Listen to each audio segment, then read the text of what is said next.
Thanks very much for staying with us. Time now for Eye on Africa with me, Georgia Calvin-Smith.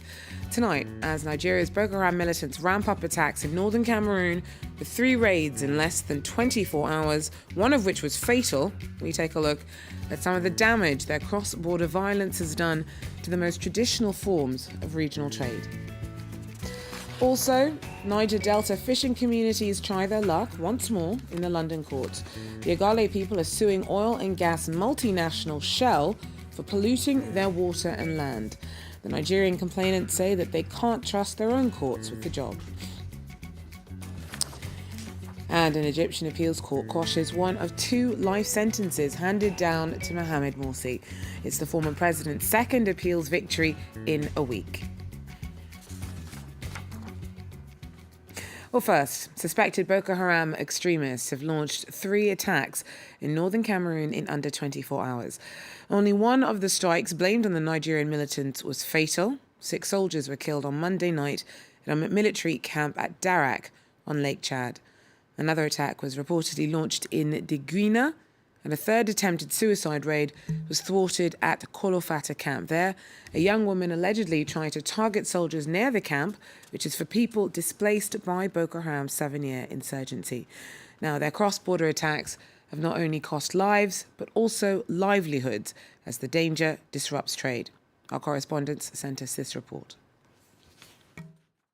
This is the southwesterlymost point in the trans-Saharan trade route. Camel meat and urine are believed to possess health benefits in this part of the world. The Boko Haram insurgency put a stop to camel caravans until recently. This man is among the first in several years to drive camels from Chad to Nigeria. His journey was fraught with danger. On the way here, we encountered Boko Haram. They tried to steal my horse. They've come to realize that the goods we buy and transport are of value. They cause us a lot of problems.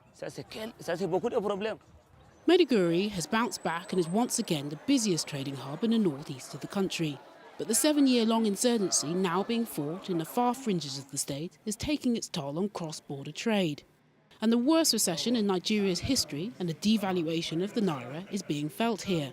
The city's Chamber of Commerce is back up and running, and its president hopes that francophone traders will return in greater numbers. It's an advantage to our brothers that come from the francophone countries when they come with, for example, a million sefa, and they get only 450,000 naira before.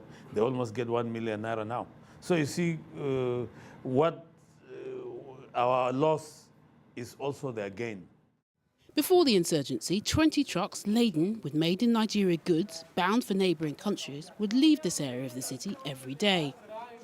A year ago, this trade route had ground to a halt because all roads leading out of Maiduguri had been closed by the military.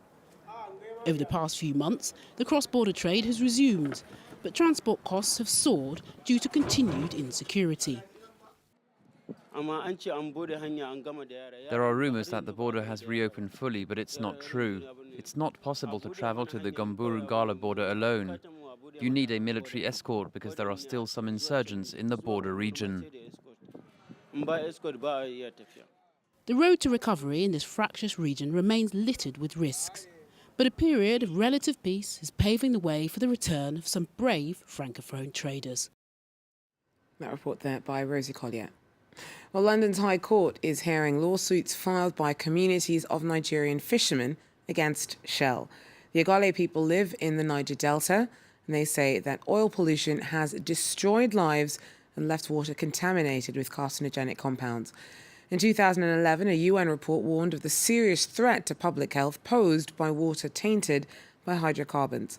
SPDC, a subsidiary of Shell, says the damage was caused by oil theft. Shell's incorporated in the UK, and complainants say that they can't trust Nigerian courts with the case. Shell's already paid out over $80 million in compensation to another Niger Delta community for damage caused by oil spills, but locals say they haven't done enough. We are dying. We need the courts to compel Shell to take immediate action and implement the United Nations report. They are very specific. Go provide them water. Go take medical history. go and see what you have done and help. It's very specific in English language, not in element language. So Shell cannot pretend they don't know this. Gunmen opened fire on a school in northeastern Kenya on Tuesday as students were taking a history exam. Luckily, no one was injured in the shooting. 6 policemen were guarding the site at the time and exchanged fire with the attackers at Abakure High School in Wajir County before they fled. About a dozen Congolese opposition groups banded together on Tuesday to launch a campaign that's been dubbed Bye Bye Kabila. The movement is aimed at getting President Joseph Kabila to unconditionally stand down and rule himself out from staying on in power. The leader's been accused of delaying preparations for presidential elections so that he can stay on in the job beyond the end of his mandate. Polls had been due by the end of this year, but have been pushed back until at least late 2017 after a controversial deal with some opposition groups. Communities in eastern DRC have long lived under the threat of attack by one of the various militia groups who hide out around the area. Over the last 2 years, the town of Beni has been the scene of repeated massacres. The violence has been blamed on a group of Ugandan rebels called the ADF. Well, this week, in a surprise move, they released a dozen hostages, instructing them to tell the army to end its fight back against the militants. These farmers from Beni feared for their lives. It is extremely rare for the ADF rebels to release hostages. They were held for 2 weeks and the insurgents told them to deliver this message. The rebels send out a warning to the army and the UN. They tell them to stop their attacks. They say they bought their land at the time of Mobutu. They say every time they lose a man, they need to kill 10 civilians.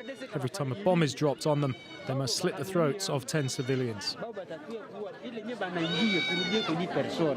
But the army spokesman said operations against the ADF would continue. They are negative forces that we must fight against. We put pressure on them. This is what enabled the release of our fellow citizens. Since October 2014, massacres in the region of Beni have left 700 people dead according to the UN, 1,300 according to a group of NGOs. The government and the UN say the ADF is responsible for these deaths. It's a Ugandan rebel group whose objectives remain unclear. Some experts say it has accomplices within the army, an allegation Kinshasa denies. Beni's 800,000 residents are tired of all these killings, and the release of these hostages was a welcome surprise. And Egyptian courts squashed one of 2 life sentences handed down to ousted ex-President Mohamed Morsi. A judge has ordered a retrial for the Islamist leader who was sentenced in 2015 on charges of spying for foreign militant groups. It's his latest legal victory after his death sentence was overturned last week. 2 down, 1 to go. Egypt's top appeals court overturned a life sentence against ousted President Mohamed Morsi and 16 former Muslim Brotherhood officials on charges of spying for and collaborating with Iran, Hamas, and Hezbollah. The court has ruled to accept the Prosecutor General's objection to the case. The same court also dismissed a death sentence against Morsi last week for taking part in a series of prison breaks in 2011. Both of the overturned cases will now go to retrial, yet this is no get-out-of-jail-free card for the ousted president. The court will start reviewing Morsi's second life sentence for allegedly handing confidential documents over to Qatar next week. Morsi also has to serve 20 years for illegally detaining and torturing protesters in 2012, a verdict which was confirmed last month. Democratically elected after the 2011 ousting of Hosni Mubarak, Mohamed Morsi was overthrown by mass street protests in 2013. His successor, the General Abdel Fattah al-Sisi, has since conducted a violent crackdown against the Muslim Brotherhood, a group which the Egyptian government has labeled a terrorist organization. Well, Cameroon's indomitable Lionesses are through to the semi-finals of the Women's Africa Cup of Nations.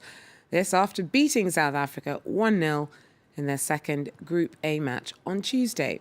Go Belek scored the only goal of the game in the 83rd minute. So we wish them the very best of luck moving forward. That is, though, where we're going to have to leave it for Eye on Africa for now. Thanks very much for joining us. Do so again if you can. Take care.